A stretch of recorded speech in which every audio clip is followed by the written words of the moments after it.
Hi நண்பர்களே, நலம் 360 சேனலுக்கு உங்களை அன்போடு வரவேற்கிறேன். இன்னைக்கு நம்ம வீடியோவில் அதை பற்றி பேச போகிறோன்னா, நம்ம பக்கத்தில் வளர்ந்தாலும் பெரும்பாலும் கவனிக்காத ஒரு அற்புதமான கீரையை பற்றி தாங்க பேச போகிறோம்.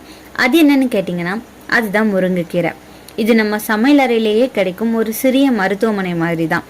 புரதம், இரும்பு, vitamin A, vitamin C, calcium, magnesium எல்லாமே நிரம்பி நிறைஞ்சிருக்கு. நம்ம முன்னோர்கள் சொல்லுவாங்கல்ல, முருங்கைக்கீரை சாப்பிட்டா மருந்து தேவைப்படாது. அது உண்மையா பொய்யா அப்படின்றத பத்தி தான் இன்னைக்கு நம்ம ஆராய போறோம். முருங்கை ஒரு சூப்பர் ஃபுட்டுங்க. முருங்கை மரத்துல உள்ள இலைகள், பூக்கள், விதைகள் மற்றும் தண்டுகள்னு அனைத்து பாகங்களும் மருத்துவ குணங்கள் நிறைஞ்சவைங்க. இந்த முருங்கை இலைய மிக அரிதா பொரியல், சாம்பார்னு செஞ்சு சாப்பிடுவோம். ஆனா நம்முடைய தினசரி உணவுல முருங்கை இலைய டீ வடிவில் எடுத்துக்கொண்டோம் அப்படின்னா உடல்ல என்னென்ன ஆரோக்கிய மாற்றங்கள் நிகழும்னு நான் இப்போ சொல்றேன். மறக்காம நோட் பண்ணிக்கோங்க. அதுக்கு முன்னாடி நலம் 360 சேனலை சப்ஸ்கிரைப் பண்ணாதவங்க சப்ஸ்கிரைப் பண்ணிக்கோங்க. மறக்காம பக்கத்தில் இருக்க பெல் ஐக்கானை ப்ரெஸ் பண்ணிக்கோங்க. வாங்க வீடியோக்குள்ள போகலாம். முருங்கைக்கீரை இது ஒரு சூப்பர் ஃபுட் அப்படின்னு உலக ஆரோக்கிய அமைப்பே சொல்றாங்க. இதுல என்னென்ன இருக்குன்னு பாருங்க. புரோட்டீன், இது தசைகளை பலமா வளர்க்கும். வைட்டமின் ஏ, கண் பார்வை, தோல் ஆரோக்கியத்துக்கு நல்லது. வைட்டமின் சி, நோய் எதிர்ப்பு சக்தியை உயர்த்துது. அயன், இரத்த சோகை பிரச்சனைக்கு மருந்து மாதிரி வேலை செய்யும். கால்சியம் மற்றும் மெக்னீஷியம், இது எலும்பு வலிமையை காக்குது. ஆன்டி ஆக்சிடென்ட்ஸ், உடலுக்கு உள்ள இருக்கிற நச்சுக்களை வெளியேற்றும். ஒரு கைப்பிடி முருங்கைக்கீரை சாப்பிட்டாலே ஒரு முழு மல்டிவிட்டமின் மாத்திரைக்கு சமம்னு சொல்லலாம். முருங்கை மரத்திருக்கிற இலைகள் மற்றும் விதைகள் ஆயுர்வேதத்துல பல்வேறு நோய்களை தீர்க்க பயன்படுத்தப்பட்டு வருதுங்க. அந்த வகையில முருங்கை மரத்திலிருந்து தயாரிக்கப்படுற டீ மாரடைப்பு, பக்கவாதம், முன்கூட்டிய முதுமை ஏற்படுதல், புற்றுநோய், நீரிழிவு உள்ளிட்ட பல்வேறு நோய்களை தடுக்க உதவியா இருக்கு. முருங்கையில உள்ள ஊட்டச்சத்துக்கள் என்னென்ன தெரியுமா? வைட்டமின் ஏ கேரட்டை விட 4 மடங்கு அதிகமா இருக்கு. அதே போல பாலை விட 4 மடங்கு கால்சியம் அதிகமா இருக்கு. பொட்டாசியம் வாழைப்பழத்தை விட 3 மடங்கு அதிகமா இருக்கு. இரும்பு சத்து கீரையை விட 3 மடங்கு அதிகமா இருக்கு. புரதச்சத்துக்கள் தயிரை விட 2 மடங்கு அதிகமா இருக்கு. அதோட ஊட்டச்சத்துக்கள் முருங்கையில அதிகமா இருக்குங்க. Vitamin B1 thiamine, vitamin B2 riboflavin, vitamin B3 niacin, vitamin B6 folate, ascorbic அமிலம், வைட்டமின் சி, பாஸ்பரஸ், ஜிங்க் ஆகியவை அதிகமா இருக்குன்னு சொல்லலாம். முருங்கை இலைகள்ல ஆன்டி ஆக்சிடென்ட்கள் மிக அதிக அளவுல இருக்குங்க. இது உடல்நல கோளாறுகளை சரி செய்யும். ஆன்டி ஆக்சிடென்ட்கள் மற்றும் ஃப்ரீ ரேடிக்கல்களை எதிர்த்து போராடுறதோட உடல்ல உண்டாகிற ஆக்சிஜனேற்றம் அழுத்தத்தினால ஏற்படுற சேதத்தை தடுக்குது. இதுல இருக்கிற ஆன்டி ஆக்சிடென்ட்கள் இதய நோய்கள், அல்சைமர், ஏஜிங் பிரச்சனைகள், புற்றுநோய் ஆகியவற்றை தடுக்கும் தன்மை கொண்டிருக்கு. குறிப்பா வைட்டமின் சி மற்றும் பீட்டா கரோட்டின் ஆகியவை நோய் எதிர்ப்பு சக்தியை மேம்படுத்த உதவி செய்யும். இதய ஆரோக்கியத்தை மேம்படுத்த இந்த முருங்கை இலை உதவியா இருக்கு. முருங்கை இலை சாறு இதய ஆரோக்கியத்தை மேம்படுத்தும் அப்படின்னு விலங்கு ஆய்வுகள் நிரூபிச்சிருக்குங்க. முருங்கை இலைகள் கொழுப்பை குறைப்பதாகவும் தமனிகள்ல பிளேக் உருவாவதை ஒரு ஆய்வு தடுக்குவதாகவும் காட்டுது. இதுல இருக்கிற பொட்டாசியம் ரத்த அழுத்தத்தை குறைச்சி ரத்த நாளங்கள் மற்றும் தமனிகள்ல ஏற்படுற அழுத்தத்தை குறைச்சி இதய ஆரோக்கியத்தை மேம்படுத்தும்னு சொல்லுது. முருங்கை இலையை தினமும் நம்ம சாப்பிட்டு வந்தோம் அப்படின்னா பெருந்தமனி, தடிப்பு, தோல் அழற்சியின் அபாயம் குறைவதா கண்டறியப்பட்டிருக்கு. மூளை வளர்ச்சிக்கு உதவியா இருக்கு. முருங்கை இலை விலங்குகளுக்கு கொடுத்து பரிசோதித்த பார்த்ததில் விலங்குகளின் மூளை ஆரோக்கியத்தில் நேர்மறையான தாக்கங்களை ஏற்படுத்துவதா தெரிய வந்திருக்கு. முருங்கை இலையில தயாரிச்ச டீயை குடிக்கிறதன் மூலம் அல்சைமர் போன்ற ஆபத்துக்கள் குறையும் அப்படின்னு ஆய்வுகள் குறிப்பிட்டிருக்கு.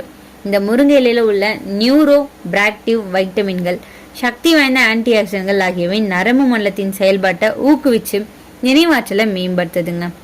குடல் ஆரோக்கியத்தை மேம்படுத்தும். முருங்கை இலையில உள்ள பாக்டீரியா எதிர்ப்பு பண்புகள் குடல்ல உள்ள நுண்ணுயிர்களை சமநிலையில வச்சிருக்கிறதோட குடல் ஆரோக்கியத்தை மேம்படுத்தவும் உதவி செய்யும். அதோட குடல்ல வாயு தேக்கம், வயிறு வீக்கம் மற்றும் தசைப்பிடிப்பு ஆகியவை ஏற்படாம பார்த்து கொள்ள உதவுது. முருங்கை இலையில உள்ள அழற்சி எதிர்ப்பு பண்புகள் இரைப்பை மற்றும் குடல் ஆரோக்கியத்தை மேம்படுத்துவதன் மூலம் வயிற்று உபாதைகள் மற்றும் தசைப்பிடிப்புகளை சரி செய்யுங்க. முருங்கையில ரத்தத்தின் குளுக்கோஸ் அளவை கட்டுப்படுத்தி நீரிழிவை தடுக்கும் பண்புகளும் நிறைஞ்சிருக்கு. முருங்கை இலை ஜூஸ் அப்படி இல்லைன்னா முருங்கை இலை டீயை உணவுக்கு பிறகு உட்கொள்றது குளுக்கோஸ் அளவை குறைக்க உதவி செய்யும். இலைகள்ல உள்ள குளோரோஜெனிக் அமிலம் அப்படின்ற பாலிஃபினால் ஆன்டி ஆக்சிடென்ட் ரத்தத்தின் சர்க்கரை அளவை கட்டுக்குள் வச்சிருக்கும்.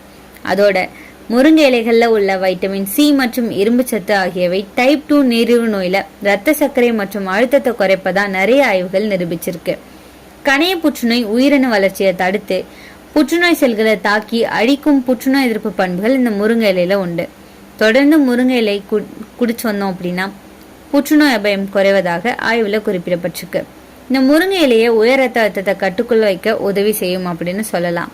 முருங்கை இலை பொடியிலிருந்து தயாரிக்கப்படுற டீயை குடிக்கிறதன் மூலம் அதுல இருக்கிற பிளவனாய்டுகள் போன்ற ஆன்டி ஆக்சிடென்ட்கள் உயர் ரத்த அழுத்தத்தை கட்டுப்படுத்தும், உடல் வீக்கத்தை குறைக்கும். முருங்கை இலையில தயாரிக்கப்படுற இந்த பானத்தை நீங்க குடிக்கிறதால சத்துக்கள் உடல்ல உள்ள உள்ளுறுப்பு கொழுப்பை கரைக்க உதவி செய்யுது. இதுல இருக்கிற பாலிபினர்கள் போன்ற ஆன்டி ஆக்சிடென்ட்கள் கொழுப்பை குறைச்சி உடல் எடையை குறைக்க உதவி செய்யும். உடல்ல எரிசக்தி மற்றும் ஆற்றலை அதிகரிச்சு கொழுப்பு உற்பத்தியை குறைக்குதுங்க. நோய் எதிர்ப்பு சக்தியை அதிகரிக்குது. முருங்கைக்கீரை ஒரு இயற்கை வைட்டமின் சி நிறைஞ்ச கீரை. தினமும் இதை சாப்பிட்டா சளி, காய்ச்சல், வைரஸ் போன்றவற்றிலிருந்து பாதுகாப்பு கிடைக்கும். எலும்பு வலிமை பெறும். இதுல கால்சியம் நிறைய இருக்குன்னு சொன்னோம்ல, முக்கியமா பெண்களுக்கு எலும்பு பலவீனத்தை தடுக்கும். முருங்கைக்கீரையில உள்ள இரும்பு மற்றும் ஹீமோகுளோபின் அளவை உயர்த்தி ரத்தத்தை அதிகரிக்கும். முருங்கைக்கீரை சாப்பிட்டா மன அழுத்தம் குறையும், நரம்பு மண்டலம் சுறுசுறுப்பா இருக்கும். குழந்தைகளுக்கு புத்தி கூர்மையை கொடுக்கும், இதய ஆரோக்கியத்தை மேம்படுத்தும்.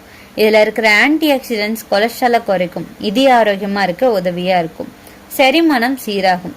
முருங்கைக்கீரையில நார்ச்சத்து அதிகம், இதனால மலச்சிக்கல் போன்ற பிரச்சனைகள் குறையும்.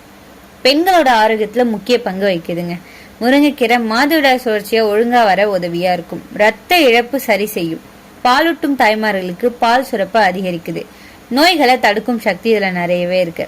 இதுல இருக்கிற ஆன்டி இன்ஃபிளமேட்டரி தன்மைகள் மூட்டு வலி, வீக்கம், சர்க்கரை நோய், கல்லீரல் நோய் ஆகியவற்றை தடுக்க உதவி செய்யுது. சர்க்கரை நோய்க்கு மருந்துன்னு சொல்லலாங்க. முருங்கைக்கீரை ரத்தத்துல உள்ள சர்க்கரையை கட்டுப்படுத்தும் தன்மை கொண்டது. இதனால டயபெட்டிஸ் உள்ளவங்களுக்கு சிறந்த உணவுன்னு சொல்லலாம். கல்லீரலோட ஆரோக்கியத்தை மேம்படுத்துது. கல்லீரலை சுத்தமா வச்சுக்கொள்ளும், தீய கொழுப்பை வெளியேற்றும். இதுல வைட்டமின் ஏ மற்றும் வைட்டமின் இ அதிகமா இருக்கிறதால தோல் பளபளப்பாகவும் முடி நீளமாகவும் ஆரோக்கியமாகவும் வளரும்.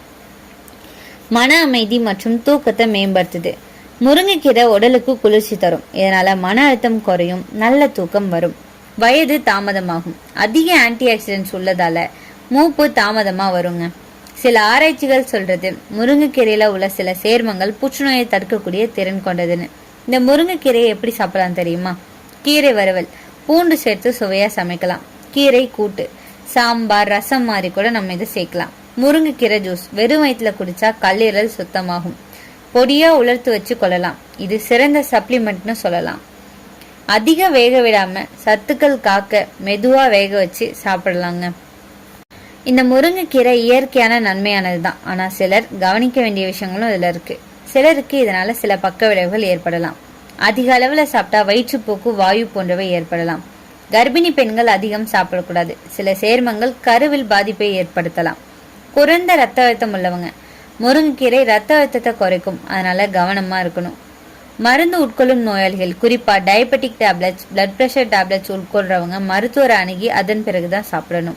இது ஒரு கீரை மாத்திரம் இல்லைங்க, இது ஒரு மருந்து, ஒரு அதிசயம். தினசரி உணவுல இதை சேர்த்துக்கிட்டா உடல் சுறுசுறுப்பு, மன அமைதி, ஆயுள் நீடிப்பு நமக்கு கிடைக்கும்.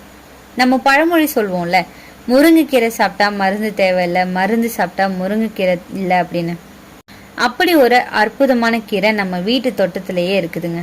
அதனால இன்றையில இருந்து வாரத்துக்கு 3 முறை முருங்கைக்கீரையை உங்க உணவுல சேர்த்துக்கோங்க. உங்கள எத்தனை பேருக்கு முருங்கைக்கீரை ரொம்ப பிடிக்குன்னு கமெண்ட்ல சொல்லிடுங்க.